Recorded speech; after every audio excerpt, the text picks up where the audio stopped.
du Congo et par le Rwanda et la duplicité de la communauté internationale face au génocide congolais. Analyse et commentaires à travers nos invités. D'abord, Joseph Kongolo, bonjour. Bonjour Eddy, bonjour à tous les auditeurs, mais aussi à tous les spectateurs de Ralik CCTV. J'ai dit bonjour aussi à tous les co-débatteurs qui sont autour de cette table pour échanger nos opinions et tenter d'éclairer la lanterne de l'opinion. Pompon Joly, vous êtes les bienvenus sur Kiosque. Merci, mes amis co-débatteurs. Je pense que ça sera un débat pédagogique pour le bien de notre société. Isaac Mwenza, l'homme le plus fougué. Vous êtes les bienvenus. Merci, bonjour à tout le monde qui aime Kiosque. Restez branchés, il y aura de bonnes choses lors de cette émission. Monsieur Joseph Kongolo, je commence par vous. Comment analysez-vous les différentes manifestations constatées ça et là pour protester contre la guerre d'agression à l'est de la République démocratique du Congo?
De la société mondiale par la guerre et essayer de réguler la gestion des nations de manière à ce que qu'il y ait un peu la paix.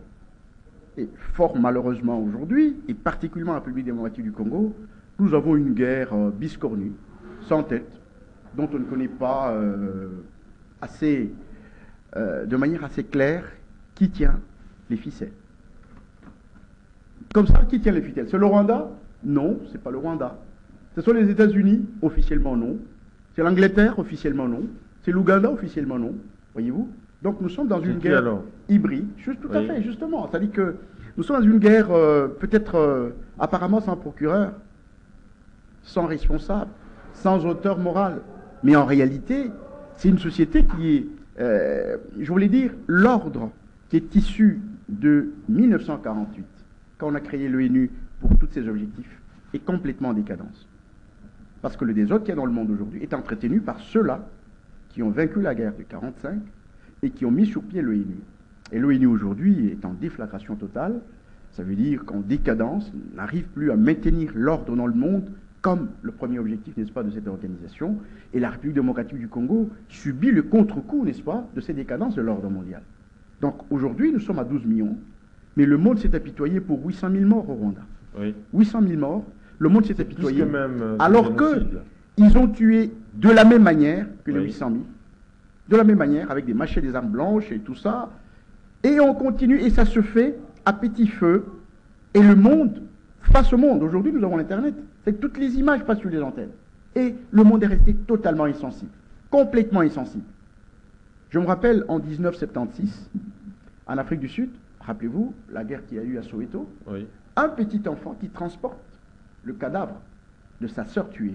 Ça fait le tour du monde et le monde s'est ébranlé. Tout de suite, ils ont agi. Il y a eu des sanctions sévères et l'apartheid est rentré, a fait marche en arrière. Mais aujourd'hui, nous sommes à 12 millions de morts. Des gens qu'on tue de manière sauvage et inhumaine. Le monde reste tranquille, avec des simples déclarations, sans sanctions, sans quoi. Trop, c'est trop. Je crois que le Congo aujourd'hui doit comprendre, comme on l'a dit, que le Congo n'a d'amis que le Congolais. nous devons aujourd'hui, cette situation doit aujourd'hui nous faire prendre conscience et peut-être nous réveiller de manière à ce que chacun soit un militaire, soit un sauveur de sa vie et, et de la vie du Congo. Mais c'est aussi dans cette optique qu'il faut comprendre aussi que le monde de la guerre est devenu un monde dangereux, parce que si la bipolarité structurelle d'autrefois aurait permis que des conflits identitaires ou nationaux qui bouillonnent sous la surface des États issus de la colonisation soient étouffés, mais aujourd'hui il n'en est pas ainsi. On nous a parlé d'une guerre classique, après une guerre classique, c'est une guerre asymétrique non conventionnelle. Tout cela, vous ne voyez pas qu'il y a anguille sous roche, quelque chose qui ne va pas. C'est vrai qu'il y a anguille sous roche, mais je voudrais te dire tout de suite, Eddy, que quand un système mondial change, n'est-ce pas, il va avec des victimes, n'est-ce pas? Oui. Nous sommes en transition. Et nous, Congo, nous sommes des victimes de cette transition. Parce que je voudrais te dire, quand il y a eu bipolarité, comme vous le dites, il y a eu moins de morts, moins de guerres, pas d'État démembré. C'est avec la chute de l'URSS que nous avions la Yougoslavie qui est partie, le Soudan est parti. Donc les États-Unis, malgré toute sa puissance, n'ont pas réussi à gérer le monde. Parce que le nombre de morts, de 1945 jusqu'en 89, est aujourd'hui presque 5-7 fois plus que quand il y avait guerre froide. Donc ça veut dire simplement que les États-Unis n'ont pas réussi à jouer leur leadership correctement, oui, parce que tous les repères, en comparaison, montrent que le monde a décliné avec le leadership américain. Et aujourd'hui, le monde prend conscience, nous sommes en transition vers encore ce monde, nous nous retrempons dans la guerre froide, n'est-ce pas, avec d'autres acteurs, et nous pensons que nous sommes victimes de cette transition vers un autre monde bipolarisé, ou soit multipolarisé. Très bien. Pompon Joly, face à la situation de l'insécurité à l'est de la République démocratique du Congo, il y a eu un certain nombre de dénonciations, notamment nos joueurs, mais aussi les gouvernements de la République démocratique du Congo, avec des gestes revolver et puis la main sur la bouche pour signifier qu'on tue la communauté internationale ne dit mot. Mais en tant qu'analyste politique, comment interprétez-vous d'abord ces gestes de la part du gouvernement qui est censé résorber la situation de la crise, mais en même temps, le gouvernement dénonce cet état des choses? Qu'en dites-vous? Merci pour la question. Je pense que c'est un geste qui fait peur, qui fait mal. J'ai aimé l'intervention de mon co-débatteur parce que il a estampillé les problèmes en regardant l'histoire de notre pays. Vous savez, on dit, un peuple sans histoire, c'est comme une forêt sans arbres. La RDC, c'est un pays qui a un statut particulier. La RDC diffère avec d'autres pays. Vous savez, la RDC a changé deux étapes. C'était d'abord une association internationale. Nous avons changé l'association internationale à un État indépendant du Congo. Oui. Qu'est-ce qui a fait que cette appellation-là change? C'était par rapport aux gesticules, c'était par rapport aux réclamations, par rapport à, comme on dit, à clameur publique. Parce que, et puis après l'indépendance, il y a eu un roi qui dominait sur la RDC. Il a tué les Congolais, plus de milliers de Congolais. Et les crises ont provoqué sur les plans intérieurs le soulèvement. Vous voyez? Et ça a changé les paradigmes en 1908. Le roi belge a cédé les biens qui étaient à lui, à un pays. Alors, vous savez, lorsqu'on vient pour dominer un peuple, la première des choses, c'est quoi? C'est d'effacer l'histoire. C'est ce qui s'est passé pendant plusieurs années, pendant presque 18 ans ou 22 ans passés. On a été dépourvus de nos réalités, de nos cultures, de notre histoire. Et gloire à Dieu, avec le nouveau paradigme, avec le nouveau président, vous avez vu le professeur Ndaïwej, il a commencé à faire des tribunes partout, même des conférences pour expliquer la vraie question de la RDC. Parce qu'on a vu les Rwandais qui nous disaient l'objectif des conférences de Berlin, c'était pour le partage. Non, il y avait plusieurs points. D'abord, il y a eu le mercantilisme, il y a eu pour laisser les bassins du Congo à plusieurs puissances. Il a parlé de la reconnaissance des États-Unis, parce qu'en droit, il y a ce qu'on appelle le droit d'impréemption. Lorsque nous avons quitté, comment dirais-je, l'association internationale pour devenir État indépendant, vous voyez, il y a eu d'abord la reconnaissance sur le plan international où les États-Unis ont reconnu cette association-là. Et dès lors, sur le plan international, un pays reconnaît un pays comme un État, ses droits d'appréhension vous collent. Et dans des grandes réunions, dans des grandes négociations, il faudrait envoyer des personnes pétries de talent pour comprendre le méandre, tout ce qui se passe pour changer les paradigmes. Mais Pompon Joli, en fait, vous avez évoqué un certain nombre d'éléments, mais vous oubliez que lorsque le roi des Belges voulut lancer son aventure coloniale au Congo, les discours étaient celui consistant en faire admettre que la civilisation supérieure devait être transposée vers les zones des ténèbres congolaises. Mais c'est dans cette optique que les Congolais ont intériorisé l'évidence selon laquelle le passé est une grande préoccupation dans nos démarches politiques. Mais on ne fait pas la politique en fonction du passé, parce que la politique est une projection, une anticipation de l'avenir. Plusieurs années après, qu'est-ce que nous, Congolais, nous avons fait pour les Congolais? En sciences politiques, on dit l'histoire d'hier, c'est la politique d'aujourd'hui. Oui. L'histoire d'aujourd'hui, c'est la politique de demain. On ne peut jamais se dédouaner de l'histoire. Je dis un peuple sans l'histoire, c'est comme on te dit, tu es un être humain, on t'enlève l'âme, donc tu deviens un animal. L'histoire pour quelle finalité alors? Pour comprendre, pour bien fixer l'avenir. Vous voyez? Vous avez vu la crise belgo-zaïroise. Il y a eu... on a délégué quelques Congolais pour aller négocier là-bas. C'était d'ailleurs en direct à l'RFI. Vous avez vu la qualité de nos Congolais à cette époque-là qui ont négocié par rapport à cette crise-là. Aujourd'hui, on en manque. C'est-à-dire que nous avons une république aujourd'hui de courageux à aller place des intellectuels. Vous voyez? On a besoin de changer les paradigmes. Qui va être là au milieu pour changer ça? On a besoin d'hommes. Le Congo a un problème d'hommes. Les poissons commencent à pourrir par la tête. Vous avez vu l'histoire, le geste que vous avez fait à Lyon. Un joueur congolais qui jouait dans un championnat rwandais, Louvum, il a marqué. Sur les champs, il a été expulsé. Donc ça veut dire, on sent que c'est un geste qui fait peur. Si aujourd'hui Rwanda est victime, à tout moment, lorsque vous touchez un peuple rwandais, la communauté internationale vient vers vous pour dire non, il ne faut pas toucher à ces peuples-là. Parce que le Rwanda a vendu les génocides. Nous aussi, à notre niveau, nous allons vendre ça. Il y a déjà beaucoup d'éléments qui entrent à notre faveur. Par exemple, le messier, les professeurs, les politologues camerounais, les messieurs qui a fait beaucoup de publications sur la crise congolaise. Onana. Il y a l'effet Mbanda.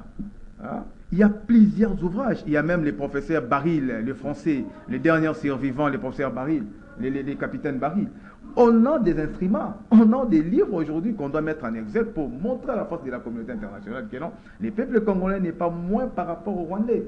Si vous avez besoin de richesses, est-ce que c'est péché de venir entrer dans la grande porte pour demander la richesse et on va vous le donner? Pour prendre la richesse, il faut tuer les Congolais, il faut massacrer nos mamans. C'est ça la question qu'on doit se poser. Alors pour y arriver, il nous faut des bons athlètes, des personnes qui vont répondre, des personnes qui ont fait des bonnes études pour aller négocier avec ces gens-là. Parce qu'aujourd'hui, je vous dis, ça fait trop mal de voir ce qui se passe. Par exemple, ici à Kinshasa, je crois hier ou avant-hier, il y a eu des mouvements des Congolais qui se sont allés dans des ambassades pour réclamer, pour dire que non, assez. Vous avez vu qui a interdit ces mouvements? C'est le ministère de l'Intérieur. En 1994, quand Goma est tombé, on était encore les étudiants. Mouteboussi, pendant que les MONUSCO étaient sur le 14e ici, les étudiants ont marché et on a récupéré Goma. Pourquoi aujourd'hui le même mouvement ne peut plus continuer? Et lorsque nous tentons pour dire que non, assez avec l'agression rwandaise, c'est le ministère intérieur qui vient pour interdire. Il y a un certain nombre de dérapages. C'est que nous disons. Voilà pourquoi est-ce que le problème, ce n'est pas. Non, il n'y a pas de dérapage, papa. Vous savez, la loi suprême d'une nation, c'est le bien-être de la population. Le bien-être, c'est quoi? C'est la mobilité. Le bien-être, c'est quoi? C'est l'emploi. Le bien-être, c'est la sécurité. D'ailleurs, l'État est né comment? L'État est né sur les cendres de la guerre. Il a parlé des Nations Unies, Société des Nations et puis Nations Unies. C'était pour mettre fin au désordre. L'objectif des Nations Unies, c'est pour la paix, point barre. L'État est né pour sécuriser les personnes et leurs biens. Et lorsqu'il ça ne va pas, lorsqu'il y a des quiproquos, la population en état souverain, elle doit marcher pour dire assez. Lorsque la population s'exprime, je pense que le rôle du ministère de l'Intérieur, qui est un ministère régalien, traditionnel, c'est d'accompagner cette population et non d'interdire à la population de marcher. Là, c'est aliéner la population. Vous voyez, 22 ans, plus de 30 ans, plus de 3 décennies, ce n'est pas paix. Hein? Ce n'est pas paix. C'est une humiliation, tu ne dis pas son nom. Vous savez, si Léopold II a été remplacé en 1908, il a fait 23 ans où il a tué les gens. Et aujourd'hui, nous avons plus de 3 décennies. C'est trop, plus que même à l'époque de Léopold II. Donc, moi, je pense qu'aujourd'hui, le ministère de l'Intérieur doit accompagner la population congolaise dans les ambassades au lieu d'interdire la population congolaise. Très bien. Isaac Mwanza, je suis à vous. Vous avez suivi l'argumentaire des Pompons Joly. Faudra-t-il admettre aujourd'hui que la finalité de l'État est celle d'éliminer l'ennemi intérieur, c'est-à-dire la maîtrise de tous ces obstacles qui offusquent la réalisation et le bien-être de la population? Non, non, je pense que la tâche principale de l'État, c'est d'abord la protection des personnes et de leurs biens. Je voudrais emboîter un peu le pas mon frère aîné, Kongolo, quand il... Joseph Kongolo. Joseph Kongolo, oui. Quand il fait des reproches sur les Nations Unies. Ça, c'est vraiment sérieux et capital. Les Nations Unies, d'abord avant 1945, déjà avec la Société des Nations, vers 1914, SDN, avait montré ses limites. Ils ont mis en place l'ONU, même chose. Et aujourd'hui, l'ONU montre à la face du monde qu'il a échoué à amener la paix dans le monde. Donc chaque État doit prendre ses responsabilités. Et je crois aussi que l'État est né sur base d'un contrat social. Selon Jean-Jacques Rousseau, normalement, l'État doit imposer sa souveraineté pour survivre. Je partage le même point de vue que Joly ici, quand il soutient que si une puissance veut venir dans un pays pour vous dominer, ils doivent d'abord commencer par vous enlever, détruire et effacer votre histoire. Ça, c'est bien, c'est vrai. Mais je peux ajouter un autre élément, peut-être qu'il n'a pas soulevé. Non seulement, si on veut vous dominer, on doit effacer votre histoire, on doit également vous dépouiller de toute votre force, c'est-à-dire détruire votre système de défense. C'est ce qu'on a fait avec notre pays. Mais aujourd'hui, ce qui est choquant, c'est que lorsque le gouvernement donne l'impression de ne pas comprendre les vrais enjeux de la guerre, de ne pas comprendre le pourquoi de la guerre, c'est vraiment choquant. C'est vraiment choquant. Et vous l'avez su où? Je suis en train d'évoluer, mon frère. Oui. Lorsque vous ne connaissez pas votre maison, vous n'avez aucune idée de richesse qui regorge votre maison, et que les voisins viennent, ils vous pillent, et vous vous plaignez, il y a un problème. Mon frère ici a parlé de l'origine de notre pays. C'est ça que beaucoup ne comprennent pas. La RDC n'est pas un pays comme tous les autres pays du monde, je suis désolé. La RDC, c'est l'unique pays en Afrique et dans le monde, lorsqu'on partageait l'Afrique, a été considéré comme une association internationale. Congo-Brazzaville était donné à la France, Tanzanie aux Anglais, Ouganda aux Anglais, Rwanda et Burundi aux Allemands, et ainsi de suite. Mais la RDC, on a appelé ça Association internationale du Congo. Vous savez pourquoi? C'est justement à cause du rapport de Stanley. Après 2 ans de Stanley ici, quand Stanley a présenté le Congo aux puissances occidentales, toutes les richesses que le pays regorge, et l'Occident s'est dit, ces pays ne peuvent pas avoir un seul tenant, la Belgique. Ça doit être un bien commun, c'est à nous tous. C'est une association internationale. Pas un État appartenant à un seul tenant ou à un seul colon. Maintenant, même quand on a nommé le pays État indépendant du Congo. Je demande aux historiens et à tout le monde, en 1885, le Congo n'était pas indépendant. Qu'est-ce que signifiait cet adjectif indépendant? Parce qu'on était en pleine colonisation. C'était une indépendance nominale. Non, on a appelé notre pays État indépendant du Congo 1885, oui, alors que nous sommes dans la colonisation. Non, c'était indépendant. Hein? C'était indépendant. Bon. Il y a eu la reconnaissance sur le plan international. À cette époque, oui, on signait des traités. Je dis ceci. C'était un statut particulier à cette époque. Je dis ceci. Un État en pleine colonisation. Je dis ceci. C'est ça le mal. Je dis ceci. Oui. Moi, je parle de l'adjectif indépendant. Ça peut donner une nuance à l'indépendance. On n'était pas indépendant. Oui. Mais pourquoi on a appelé notre pays État indépendant du Congo? Maintenant, je veux vous dire, si vous lisez, vous traduisez ça en anglais, ou encore les anglophones ne traduisent pas l'État indépendant du Congo par Independent State of Congo. C'est la bonne compréhension. Congo Free State, État libre du Congo, d'une traduction littérale. Ça veut dire que cet espace, ça appartient à personne. Très bien. Comme les Belges, vous êtes là, vous êtes arrivés avant, on vous admet au Congo, mais le pays ne vous appartient pas. Ça appartient à nous tous. C'est ça le sens de cet adjectif indépendant. Ça dépend de personne. Bon, maintenant, aujourd'hui, mon frère,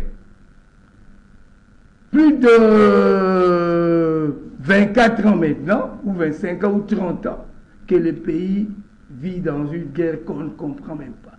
Moi, j'ai toujours dit, lorsque vous ne connaissez pas les causes d'un problème, vous ne pouvez pas résoudre ça. Comme on est ici, si un serpent entre ici, on veut tuer ce serpent, nous devons d'abord repérer la tête. Avant de détruire un serpent, il faut voir sa tête. On frappe le serpent sur la tête. Dès que la tête est détruite, peu importe la longueur du serpent, vous l'avez tué, même si le reste bouge. Et je l'ai dit, la guerre de l'Est est comparable à un serpent à plusieurs têtes. Parmi les têtes principales, je prends la mission des Nations Unies au Congo. Moi, je suis choqué.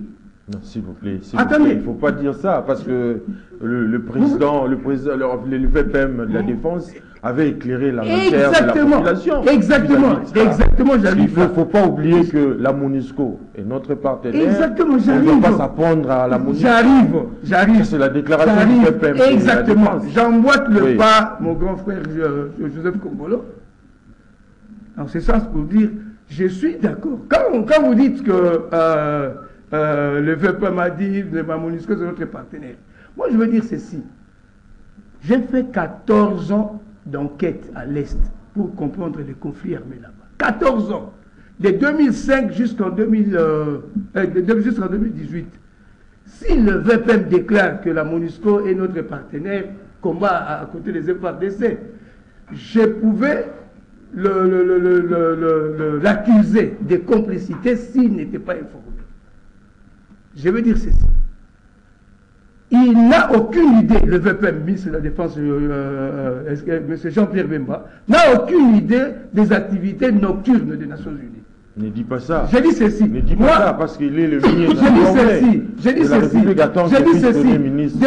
Depuis que la MONUSCO est à l'Est, oui. Moi, un jour, quand je faisais mes enquêtes pour enrichir mes écrits sur la guerre de l'Est, que j'intitule La résurrection du plan des 30 ans, je suis allé mener des enquêtes pour savoir. Vous déclarez à Kinshasa que nous protégeons les civils.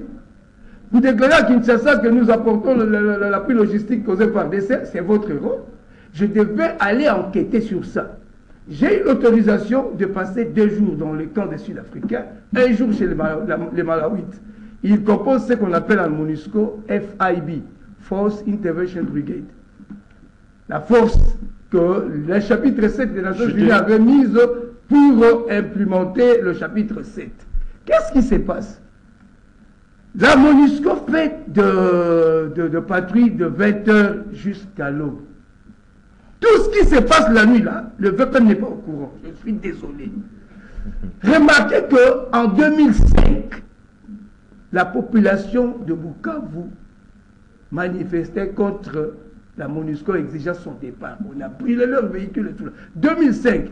Et c'est après cette manifestation-là, Antoine Gonda ici était pris dans le piège ici, là. J'ai sauvé sa peau pendant la manifestation. C'est après ce mouvement-là que j'ai demandé un billet d'avion à la MONUSCO pour aller mener les enquêtes à l'Est, 2005. Et depuis là, je suis allé régulièrement jusqu'en 2018 pour comprendre les conflits là-bas. Donc, faudra-t-il admettre aujourd'hui que la MONUSCO est complice de la guerre à l'Est? J'ai dit ceci. Remarquez que 2005, la population se révolte contre la MONUSCO. De 2005 jusqu'à aujourd'hui, combien de fois la population s'est élevée pour manifester contre la MONUSCO? Il n'y a pas longtemps, même l'année passée, ils ont manifesté, on a tué 57, toujours par notre gouvernement. C'est choquant.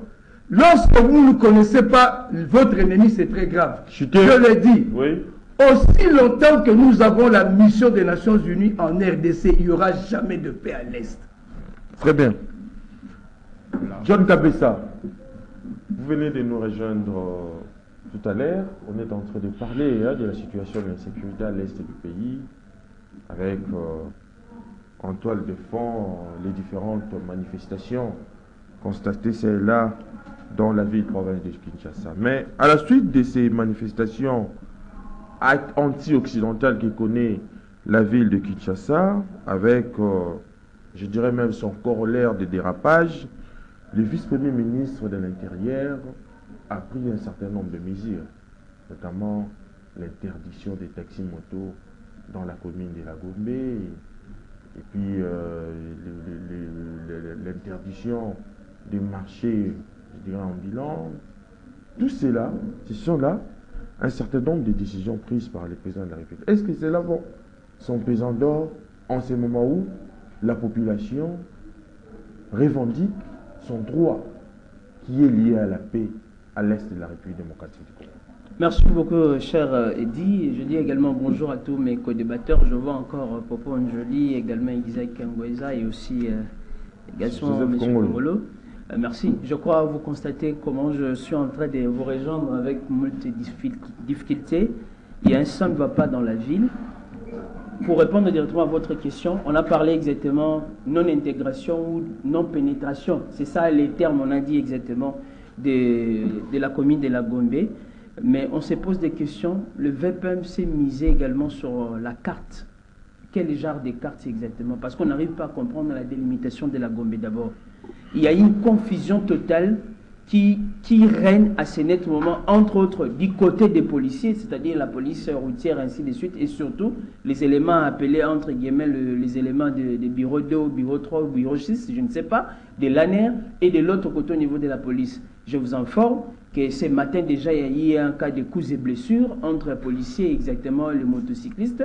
Et à quel niveau? C'est exactement la Gombe, vers Gare Centrale, vers Sénégalais. Oui. Et les manifestants ou également les motocyclistes promettent de venger également l'un des leurs. On ne connaît pas actuellement là les dernières nouvelles de ce qui s'est passé pour dire voilà un peu les tableaux de ce qui s'est fait. Le ministre de l'Intérieur, il a une fois de plus à sa charge à la fois la sécurité des personnes et des biens. Il fallait taper le point également sur la table, dans la mesure où je félicite d'abord cette décision, mais il se pose un problème. La décision a été prise, mais les mesures d'encadrement, ou le mécanisme exactement, comment, une fois de plus, appliquer cette décision. J'ai peur que la ville puisse encore sombrer dans un autre désordre qui ne dira pas au moins son nom. Parce qu'actuellement, là, on est en train de voir ce qu'on appelle un règlement des comptes entre les motocyclistes et les policiers.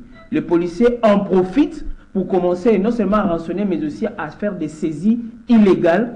La personne qui n'a pas franchi encore la Gombe, on tombe sur elle pour essayer un peu d'arracher la moto. Il fallait le faire, mais je pense au moins que ce n'était pas assez efficace, parce que ça baisse le niveau exactement de l'engagement qui était là. Vous voyez l'engagement populaire qui était exactement de manifester contre, une fois de plus, les activités anti-Occident derrière le Rwanda. Nous allons avoir une timidité la semaine qui va suivre. Pour dire, on a vu l'engouement, la pression, je dénonce les dérapages. Là, vraiment, il fallait le faire, je dénonce. Mais on devait laisser les gens manifester. Même pendant, ça c'est un point de vue personnel, même pendant 20 jours, 30 jours, on devait laisser les gens manifester, mais encadrer et fouiller, savoir qui fait quoi dans quel coin une fois de plus. C'est l'occasion aussi de féliciter les femmes. Les femmes, à travers exactement le ministère de la Jeunesse, qui se sont mobilisées hier, près de 5000. On a trouvé et les étudiants, et ce matin, on annonce encore un autre mouvement vers l'Ituri, vers Bukavu, pour emboîter les pas sur ces. Voilà ce que nous voulons. Nous voulons qu'on puisse faire attendre la voix. Mais malheureusement, je n'ai pas vu, à mon humble avis, au-delà de la ministre déjà, on devait avoir aussi nos autorités, comme on a l'habitude de faire, on est en train de nous tuer, vous gardez silence, on devait avoir cette manifestation-là, être accompagné. Mais il y a eu des gestes de la part de certains membres du gouvernement. Des gestes, exactement, on parle de ce qu'on appelle la masculinité positive. Oui. Mais pour rentrer dans le contexte de la guerre, je voulais un peu répondre, un peu revenir à Isaac Angweza. Je ne suis pas assez d'accord. Lorsqu'on dit exactement le VPM de la défense, n'a aucune idée exactement des activités de la MONUSCO. Je pense au moins que ce n'est pas vrai. Dans la mesure où d'abord, quand je vais faire la chronique, l'analyse de manière assez globale, Jean-Pierre Bemba est passé dans le péripétie sécuritaire depuis 1999, en passant par l'accord global et inclusif jusqu'en 2006. Exactement. Et quand il revient encore, on vous confie une fois de plus ce genre de portefeuille. Ce n'est pas n'importe qui. Oui. Et puis il est le vice-premier ministre de la Défense. Il a des activités, il est informé. Je vous l'ai dit, si nous, simples analystes, simples journalistes, on a quand même l'idée, on a les informations de ce qui se passe. Pourquoi pas au moins la personne qui a tout un portefeuille ou exactement un ministère sur ces. Pour dire ceci, la guerre a pris une autre dimension. Oui. Nous avons aimé avec ce qui se passe exactement de gauche à droite. On a même vu des Burundais, on a même vu des Zambiens qui ont emboîté les pas. Mais les manifestations pour quelle finalité? On manifeste d'abord conformément à la Constitution. La Constitution nous donne le droit exactement à son article 23. On doit manifester la liberté d'expression des cultes et puis, conformément à l'article 56, 57, 58 exactement, tout Congolais a le droit de manifester ou également de faire opposition à un groupe de gens qui voulaient annexer les pays, ainsi de suite. On doit manifester parce qu'avant, on n'a pas au moins si manifesté. Parce que nous avons un passé. En 2004, lorsque la ville de Bukavu était tombée, c'est grâce aux manifestations, c'est grâce à la mobilisation générale qu'on a pu mettre en déroute Kunda Batoire et que vous connaissez exactement avec Mutebousse. Mais pour l'instant, on doit se le dire, manifestons, laissons exactement les gens manifester. Est-ce que vous savez l'ampleur de ce qu'il y a eu comme écho avec ces manifestations au niveau des ambassades et au niveau de l'aire centrale, au niveau des affaires étrangères? Chaque État a eu ce qu'on appelle l'alerte pour dire au Congo, on ne doit plus blaguer. C'est-à-dire, dès que vous touchez, vous sentez le taux de détermination, vous sentez cette fierté nationale touchée. On doit le faire pour essayer un peu de manifester. Retrait des drapeaux, c'est un signe très, très symbolique pour ne pas au moins se répéter. Moi, je pense très bien. Brûler, ce n'est pas bien, mais il fallait faire pression. Comment on va vous respecter? On dit la liberté s'arrache et aussi la respectabilité sur le plan international d'un peuple. Ça ne se négocie pas.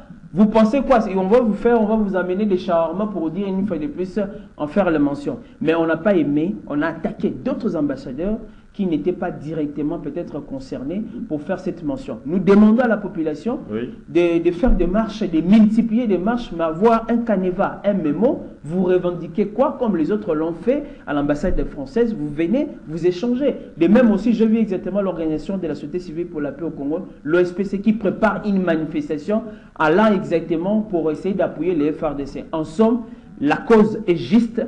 On doit mobiliser tout le monde parce qu'on le dit, une fois de plus, salus populi suprême lex, comme Popo l'a dit, la loi suprême doit rester le salut du peuple. Si le peuple dit non, même les dirigeants n'auront plus leur raison d'être. Voilà. Très bien. Monsieur Joseph Kongolo, je reviens à vous. Face à la situation de la guerre à l'est du pays, il y a eu un certain nombre de gestes que nous avons constatés, ça et là, au niveau du gouvernement, des joueurs, mais il y a aussi un autre joueur qui a osé, au risque de sa vie, les faire dans un pays belliqué comme le Rwanda. Il s'agit donc d'hériter Luvungi. Faudra-t-il admettre aujourd'hui qu'il mérite toute la reconnaissance de la République? Bien entendu, Eddy. Mais je reviens d'abord sur un petit débat qu'il faut relever. Oui.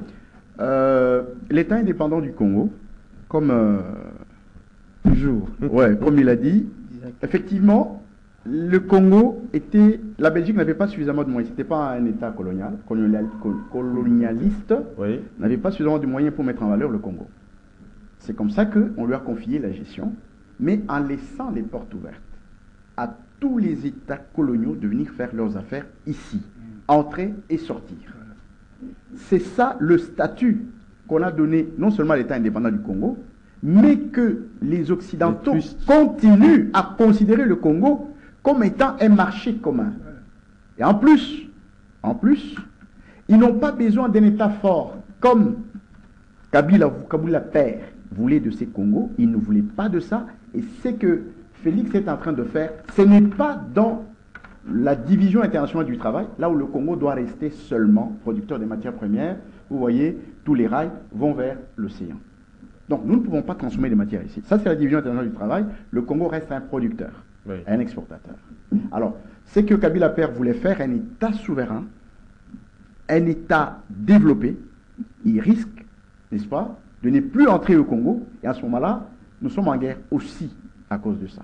C'est que Félix veut faire du Congo un État développé, souverain, avec les frontières bloquées et tout ça. Ce n'est pas dans la vision de l'Occident, ce n'est pas dans la vision de 1885, ce n'est pas non plus dans la vision de l'État indépendant du Congo. Et ce combat est clair, et ils le disent. Face à cette situation, ils le disent chaque jour. Il faut maintenir ou changer les statu quo. Nous sommes arrivés à un moment où nous devons initier ce qu'on appelle la révolution des responsabilités. Oui. C'est-à-dire que nous sommes restés longtemps sous la coupe, n'est-ce pas, de ces gens, comme des esclaves. Aujourd'hui, nous avons évolué. Je crois que le temps est arrivé. Le fruit est mûr pour que nous puissions faire le sacrifice qui convienne, pour que nous soyons indépendants. Nous pouvions nous mettre à la même table, n'est-ce pas, avec les autres, discuter d'égal à égal, comme un État normal. Répondez maintenant à la question. Et je dis, il a dit d'ailleurs, hein, quelqu'un a parlé de 15 millions de morts, 12 millions de morts. Oui. Je crois que si les autres ont capitalisé les 800 000 morts, qui ont fait que le monde entier se sente responsable de ces morts et qui laisse passer le Rwanda, qui le laisse faire tout ce qu'il veut, je crois que nous, avec les 12 millions de morts, nous devons aussi capitaliser ça de manière à reconquérir d'abord notre souveraineté, n'est-ce pas, et agir, réagir comme un État normal et souverain. Ça, c'est très Répondez maintenant à la question. La question, Luvumbu, c'est un héros, entre guillemets, bien entendu. C'est-à-dire que le geste qu'il a fait évoque ce qu'on appelle l'héroïsme. Vous savez, l'héroïsme, chez les musulmans, ça compte énormément. Il a, dans un État indexé, pas par le Congo, mais par la communauté internationale, comme étant l'agresseur, comme étant le tueur, comme étant le bandit, comme étant le terroriste. Et c'est dans cet État, pendant que le monde est en ébullition contre, n'est-ce pas, les tueries à l'Est, c'est en ce moment-là que ce garçon répète ce geste très symbolique et puissant. Je crois que l'État doit lui être reconnaissant. Et j'ai vu, quand il est arrivé hier à l'aéroport international de Dili, j'ai vu que c'est le ministre qui est allé l'accueillir. Le ministre des Sports qui est allé l'accueillir. Sûrement que l'État l'a déjà pris en charge. Et il doit passer par des examens pour savoir si on n'a pas injecté de l'eau amère dans le corps. Hein, et puis, sûrement, lui chercher d'autres débouchés que le débouché du Rwanda. Donc, il faut féliciter ce genre de geste. Moi, je crois qu'aujourd'hui, c'est à un moment de crise que le génie congolais doit se réveiller, que d'autres Luvumbu doivent se réveiller. N'est-ce pas? Non seulement ça, les hommes de guerre. Nous avons besoin de voir d'autres Mamadou aujourd'hui. Nous avons besoin de voir d'autres Mbuzamabe aujourd'hui. C'est en ce temps de crise, n'est-ce pas, où on cherche l'héroïsme, comme je le dis, c'est-à-dire... Les Ouazalènes doivent emboîter les pailles. Par exemple, nous en avons besoin aujourd'hui. Nous voulons que chacun, soit Ouazalène là où il est, soit Luvumbu là où il est, nous avons qu'on soit Mamadou là où nous sommes. Dans tout ce que nous faisons, nous voulons révolutionner, faire cette révolution de la responsabilité, de manière à ce que le Congo soit embrasé.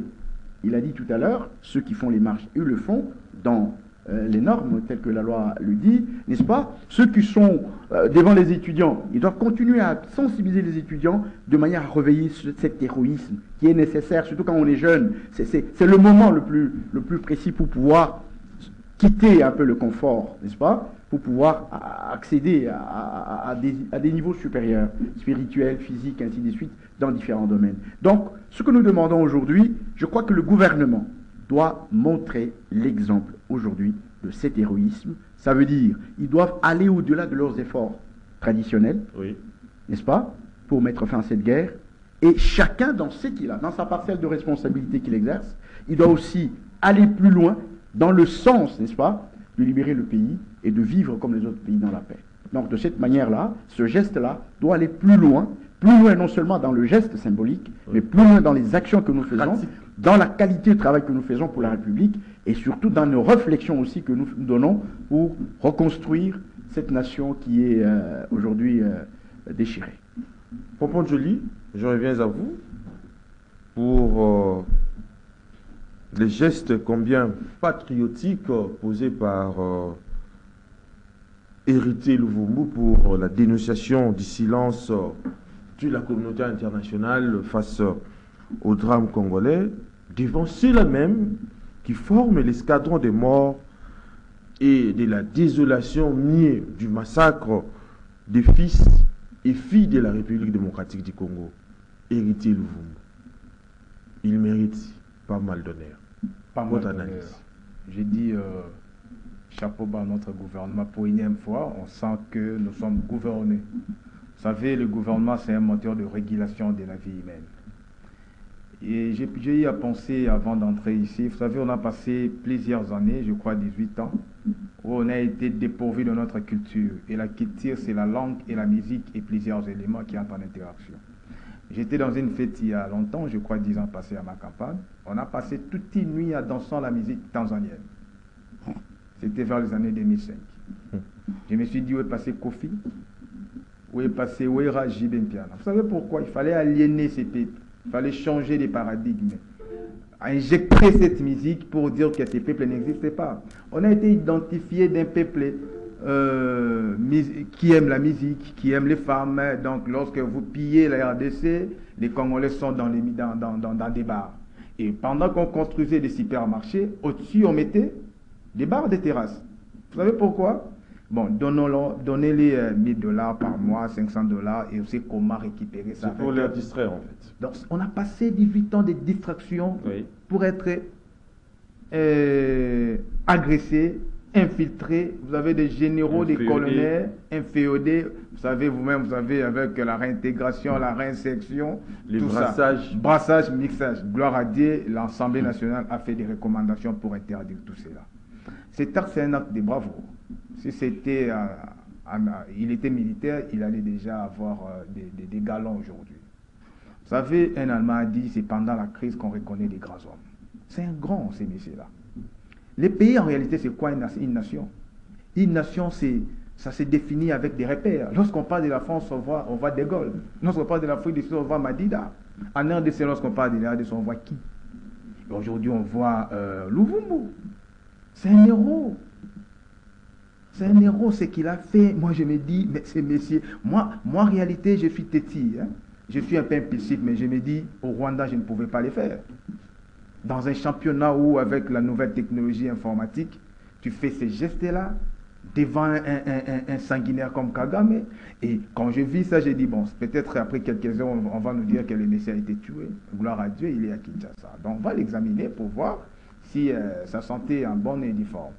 Voilà, on a besoin de ces gestes. Quand même, il a peiné sur le plan moral pour atteindre Kinshasa à travers des pressions. Je crois, vous savez, en science, en relations internationales, la vie internationale est caractérisée par son ambivalence.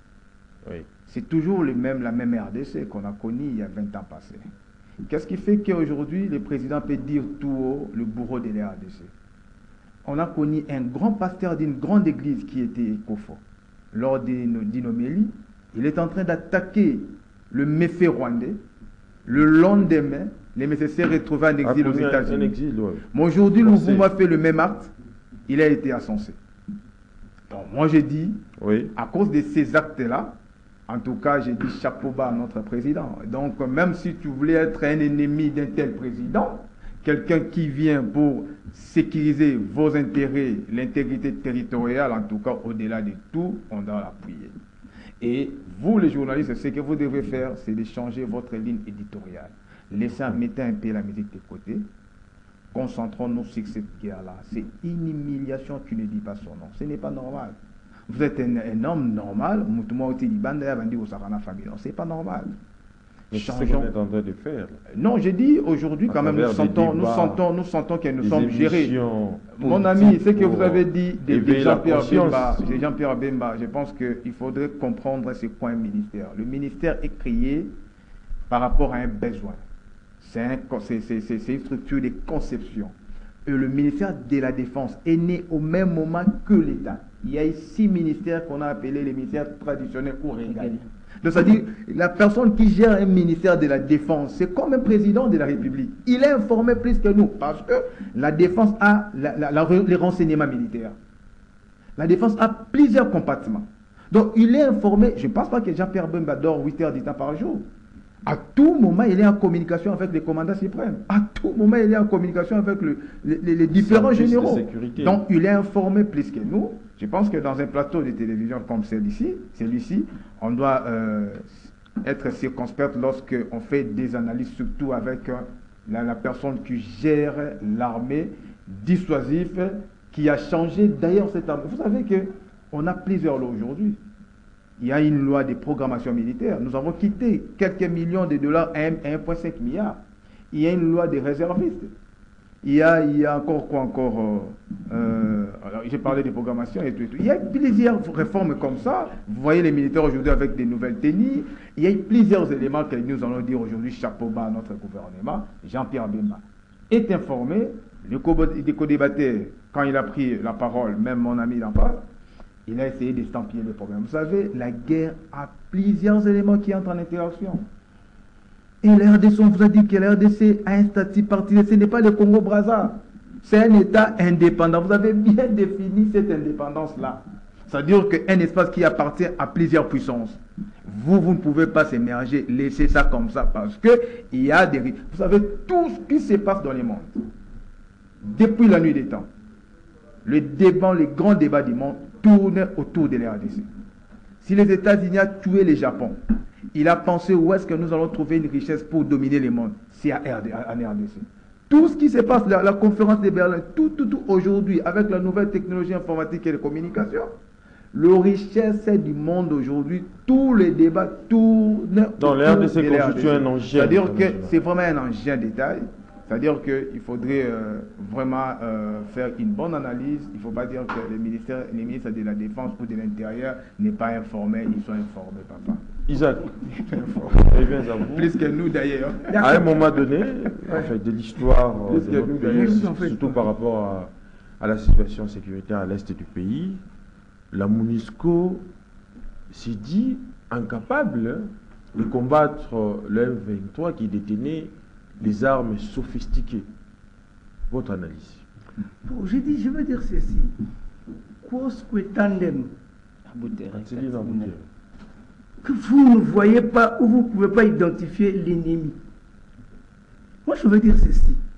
Je reconnais que le VPM de la Défense, il est ministre de la Défense.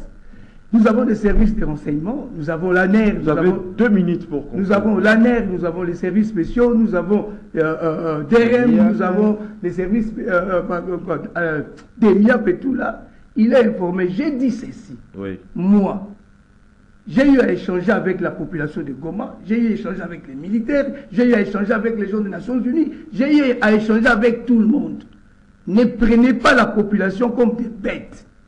Quand vous voyez la même population de l'Est, chaque fois ils reviennent contre la MONUSCO. Et on voit nos autorités dire laissez la MONUSCO combat à notre place. Ça fait 25 ans.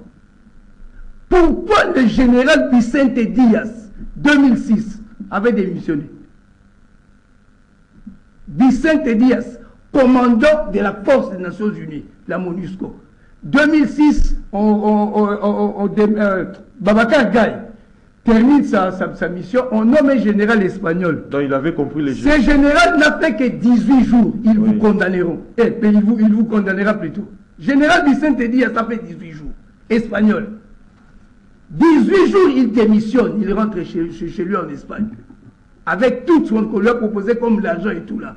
Certaines personnes ont on ne peut pas acheter leur conscience.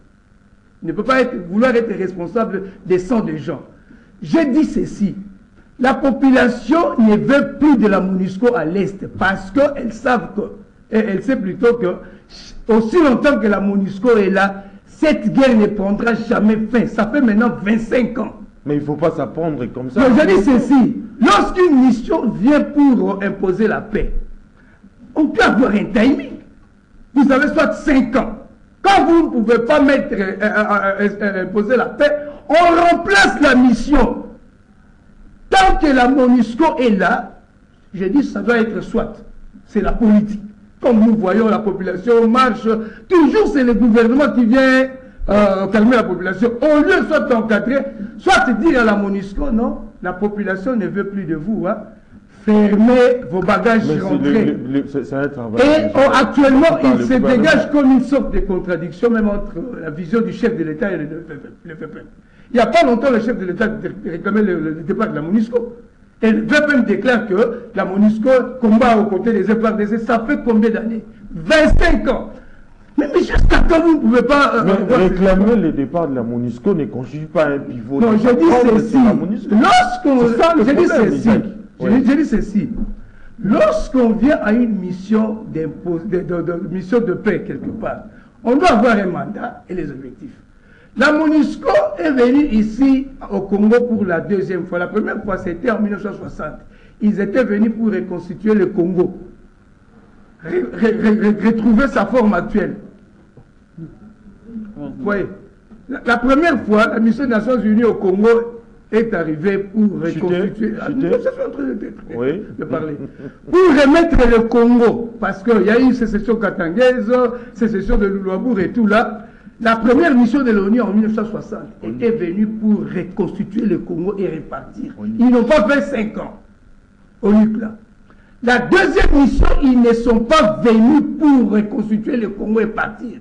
Sinon, en 2006, Monique ici, s'ils étaient venus vraiment si c'était venu pour reconstituer le Congo, lorsqu'on a signé l'accord de 1+4, quand il n'y avait plus de rébellions organisées telles que MLC, XCD, 1+4, ils pouvaient fermer valise, partir. Ils sont venus pour 30 ans. C'est pourquoi j'intitule mon livre La résurrection du plan des 30 ans.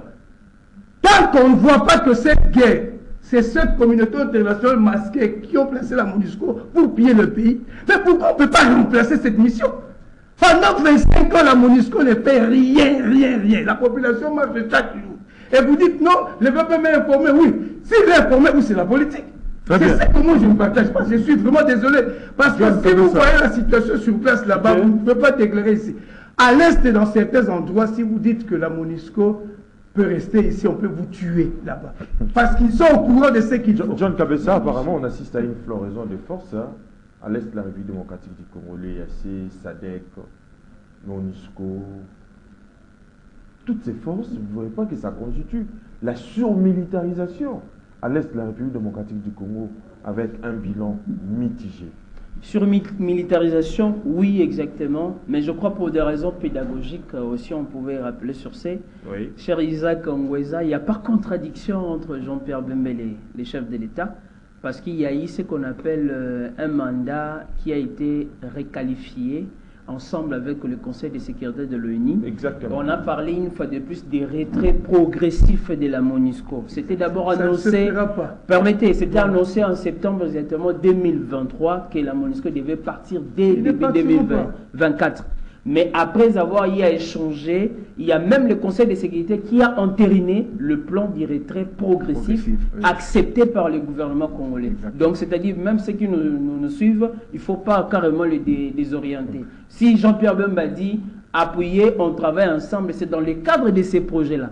Donc, ce n'est qu'une conséquence logique des engagements pris par la RDC. Si aujourd'hui, Vous voulez que les gens puissent dire contrairement, c'est qu'on doit revenir encore le gouvernement congolais ensemble avec le Conseil de sécurité, le gouvernement pour dire au moins je ne veux plus de vous, on doit essayer. Avec tout ce que la vous avez eu votre temps d'antenne. Vous avez eu votre temps d'antenne. 5 ans, 10 ans.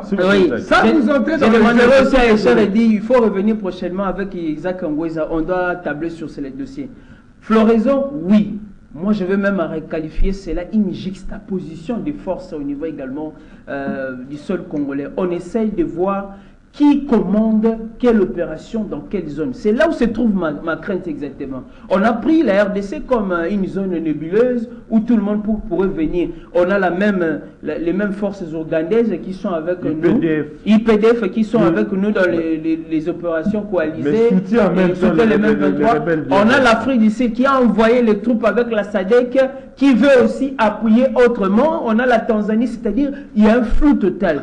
Est-ce qu'une fois de plus, ce n'est pas un plan qui va vers l'implosion ou également la balkanisation pour qu'il y ait un désordre? C'est de là où j'appelle ce qu'on appelle l'éthique de la raison d'État des responsabilités. C'est important. La raison d'État liée à la responsabilité, c'est de revoir quels sont les moyens, les pratiques à faire pour sécuriser notre espace. On passe de la gouvernementabilité à la gouvernementalité. Je crois que les deux concepts, les gens peuvent au moins les suivre. Donc, c'est-à-dire la gouvernementabilité, c'est la manière de poser les actes, au moins l'action à mener pour gouverner l'espace. La gouvernementalité, c'est l'éthique et même la philosophie à faire. J'aimerais bien que les dirigeants puissent au moins... Non, ils devaient concilier les deux, sinon nous allons disparaître. Pour revenir sur les cas Luvumbu, je l'ai dit une fois de plus, Luvumbu, c'est un héros vivant. Pour la petite histoire, les gens croient que non, Luvumbu, il ressort. Non, Luvumbu est champion d'Afrique avec le Chan, lors du Chan, vous le savez. Oui. Il est médaillé d'or. Luvumbu est vice-champion exactement de la coupe exactement de la Ligue des Champions. Luvumbu, c'est un modèle qu'on appelle des héros vivants. C'est notre porte-étendard, c'est notre mascotte actuellement. Je salue exactement la mobilisation également de notre chargé d'affaires au niveau exactement de Kigali, M. Amori, qui est un jeune qui a fait l'INIKIN ici, exactement dans la faculté des sciences politiques, qui a tout fait pour qu'on puisse ramener le Luvumbu. Mais il se posera un problème parce que le Luvumbu a subi une injustice. Oui. La RDC doit aussi l'accompagner. La FECOFA, le ministère des Sports et même le gouvernement. Exactement. Vous savez pourquoi? Luvumbu a subi 3 injustices. D'abord, le 1, il y a ce qu'on appelle, il a été suspendu injustement. Deuxièmement, son contrat a été résilié injustement. Troisièmement, Luvumbu a subi une expulsion. 3 faits qui méritent la protection, qui méritent l'encadrement. La RDC peut porter plainte maintenant. Je ne dis pas le gouvernement, mais d'abord du côté de la FECOFA.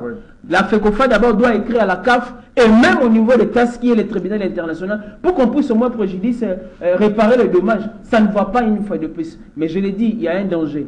Vous savez, les gens de l'autre côté, ils sont forts, ils peuvent vous poursuivre jusqu'à Kinshasa. Oui. On doit protéger le Luvumbu. Oui. J'ai aimé le président de VClub qui cherche déjà comment les mécanismes, comment l'avoir, parce que le Luvumbu devient notre héros vivant pour mener le faire. Mais je pense qu'on va revenir avec les déclarations d'Isaac et avec Jean-Pierre Vemel. Il laisse mon cher. Monsieur Genève Congolo, je termine par vous. À travers ces surmilitarisation constatée à l'est de la République démocratique du Congo, il y a également le soutien avéré de l'UPDF au M23. Parce que vous le savez, depuis 2001, l'UPDF travaille en connivence avec le FARDC pour combattre les rebelles du M23, mais on est étonné de voir qu'en même temps, l'UPDF soutient le rebelle du M23. Qu'en dites-vous? Oui, d'abord sur la surmilitarisation à l'est, je crois que j'ai une autre lecture. Vous savez que ceux qui nous attaquent, ce n'est pas le Rwanda.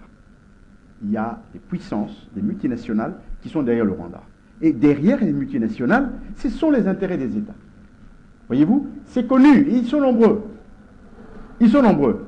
Alors, nous ne pouvons pas résoudre un problème international, parce que les acteurs sont internationaux, par un État. Un État est dans les capacités, n'est-ce pas, par principe, de résoudre ou de combattre la communauté internationale qui est derrière. Mais normalement... Attendez, laissez-moi terminer ma pensée. Donc, nous sommes devant le Rwanda, physiquement, mais en réalité, nous avons une panoplie d'États qui sont derrière le Rwanda. Mais bon, ça, attendez s'il vous plaît. Ça, parce que l'ennemi s'est internationalisé, de notre côté, nous avons aussi cherché des appuis, en particulier la SADC, pour internationaliser cette guerre, pour que ça soit un objet de débat dans toutes les réunions du monde. Parce que tous les États sont engagés. Nous ne manquons pas plus de 20 États qui sont engagés dans cette guerre ici. Connus et non connus, qui sont engagés dans cette guerre en réalité. Donc nous ne pouvions pas rester seuls. Voilà pourquoi nous avions internationalisé cette guerre aussi, en cherchant d'autres États un peu influents pour venir et améliorer, n'est-ce pas, le débat dans les différentes rencontres internationales. On l'a sensibilisé à ça qu'il y a des mouvements suspects. Nous soutenons nos FRDC. La ville ne va pas tomber. Moi, je soutiens les FRDC, mais jamais la MONUSCO. Nous sommes arrivés pratiquement à la fin. On se retrouve prochainement avec les autres invités plutôt, que cette émission réalisée par Doudou Montiri et Moro Djambé. Merci de l'avoir suivi. Et bonne suite de programme sur Canal Congo Télévision. Les prochains rendez-vous donc pris à 18h. Merci.